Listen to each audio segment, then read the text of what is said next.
되는 거요 벌써? 되나 보다.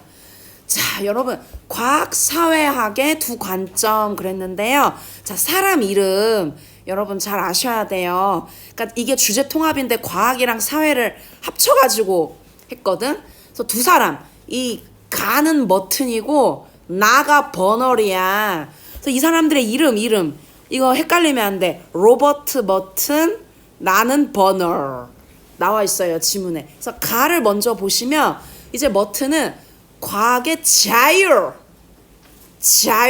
여러분은 자율이 좋아요? 타율이 좋아요? 그쵸, 누구나 자율, 스스로 하는 게 좋죠. 그래서 머튼은 이 과학은 이제 구조 기능주의적인 관점에 따라서 이제 사회 제도, 여러분 가의 1문단 보시면 이렇게 쓰여 있거든요. 1문단 두 번째 줄 보시면 로버트 머튼은 사회를 유기적으로 상호 연관된 사회 제도들로 이루어진 것으로 가정하는 구조 기능주의적 시각에 따라 과학자 공동체의 규범에 주목해서 과학이라는 제도를 분석하려고 시도했다. 그러니까 구조 기능주의적 관점. 이게 바로 과학 사회학인 거죠. 그죠?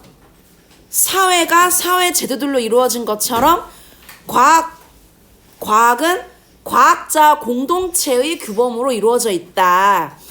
그래서 과학자 공동체는 규범이 있다. 규범. 이 규범이 뭐냐? 첫 번째, universalism, 보편성, 공유성, 커뮤니즘. 세 번째, 탈이해관계. 난 이거 모르겠어. 영어 어떻게 읽는지 모르겠어. 처음 보는 단어야. 그 다음에 조직화된 회의주의, organized. 그것도 나 두 번째 모르겠어 단어. 아시겠죠? 요 네 가지. 요 네 가지가 바로 과학자 공동체의 4대 규범이야. 과학자 공동체들은, 그러니까 과학자 공동체가 과학자들이잖아. 사이언티스트잖아. 사이언티스트. 복수. 과학자들은 이런 규범을 공유하고 있대. 그래서 이게 뭐냐? 자, 보편성이 뭐냐면 인종, 성별, 이런 생물학적 배경, 국적 신분, 사회적 배경과는 상관없이 순수하게 비인격화. 너무 요약해가지고 보편성은 비인격화된 기준. 공유성은 사적으로 소유돼서는 안 되고 개방적으로 교류해야 한다. 그리고 탈이해관계는 과학자의 경제적, 무슨 정치적 이해관계를 벗어나야 된다. 내 이득에서 벗어나야 된다. 이득. 자, 조직화된 회의주의는 항상 확실한 지식에 도달할 때까지 모든 과학적 주장에 대해서 비판적이고 critical, 의심, suspicion, 의심하는 거. 그래서 정부나 이념의 개입 없이도 규범으로 과학자들은 객관성을 유지할 수 있다.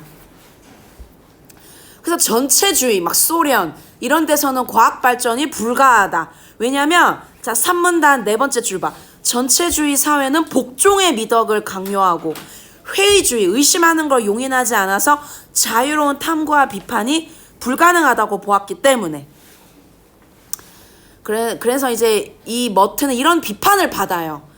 과학 엘리트 중심주의다. 3문단 두 번째 줄. 과학 지식을 이해하고 변화시킬 수 있는 주체는 오직 과학 엘리트뿐이라는 인식을 초래한다는 비판을 받았다. 이게 바로 머튼의 내용이에요. 근데 이제 머튼이 제시한 사회적 규범이라는 개념은 과학자 공동체를 사회학적으로 이해하는데 유용한 도구다. 그러니까 과학자 공동체를 이제 사회적으로 이해를 하는 거죠. 과학자 공동체들이 이런 규범을 가지고 있다고. 자, 그래서 여러분 프린트 보시면 이 지문이 가장 깨끗해요. 제가 문제도 다 마치고 이해하기가 가장 쉬웠기 때문에. 다른 지문은 엄청나게 막 이해를 하려고 막 많은 필기를 했죠. 자, 나를 가봅시다. 나는 버널. 여러분 캠핑 가면 가스레인지 갖고 가요? 버너 갖고 가요? 버너. 거기다 리을만 붙인 버너. 자, 버너는 과학의 사회적 기능이에요. 그래서 이 버너를 이렇게 봐요. 1문단 보시면 과학은 사회 변화의 원동력이다. 그래서 이 사람은 사회주의 체제에서만 과학의 잠재력이 극대화된다고 주장을 해요. 1문단에 보시면 세 번째 줄에 과학의 잠재력은 정부가 사회적, 경제적 목적을 달성하기 위해 과학을 체계적으로 조직하는 사회주의 체제에서만 온전히 발휘될 수 있다고 주장을 해요. 그래서 왜 그러냐? 사회주의 국가가 이제 전체주의 체제잖아. 비슷하잖아. 형광펜으로 칠해볼까?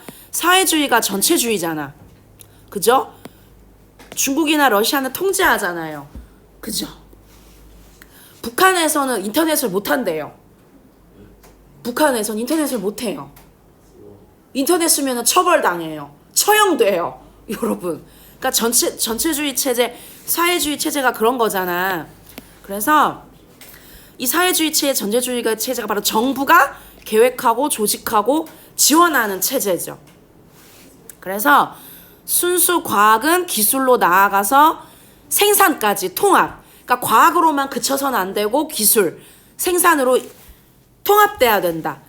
그래서 자본주의가 사회주의의 반대잖아. 자본주의는 과학의 비효율성과 비인간성을 초래한다. 왜냐하면 지배계급이 자기네들 이득에 따라서 과학자들이 행하는 연구의 방향성, 규모, 활용 등을 결정하기 때문에 그게 3문단 마지막 줄이죠.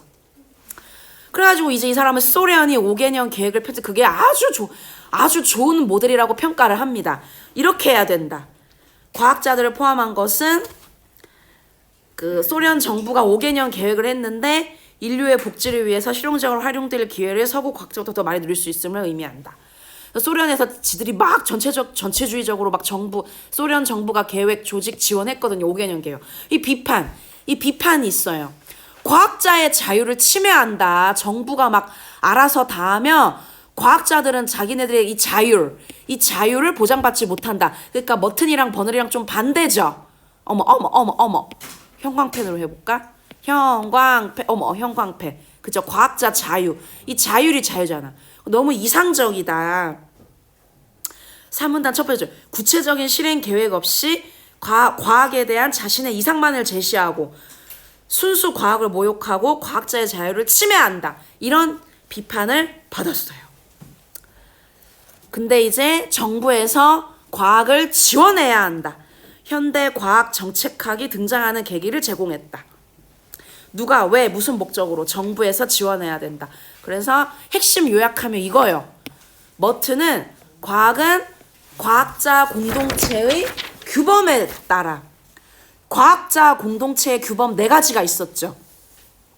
내면화된 이 규범에 따라 자율적으로 발전하고 버널은 과학은 국가가 막 조직적으로 계획하고 지원을 해야 사회를 변화시킬 수 있다. 좀 반대죠. 둘의 입장이. 끝.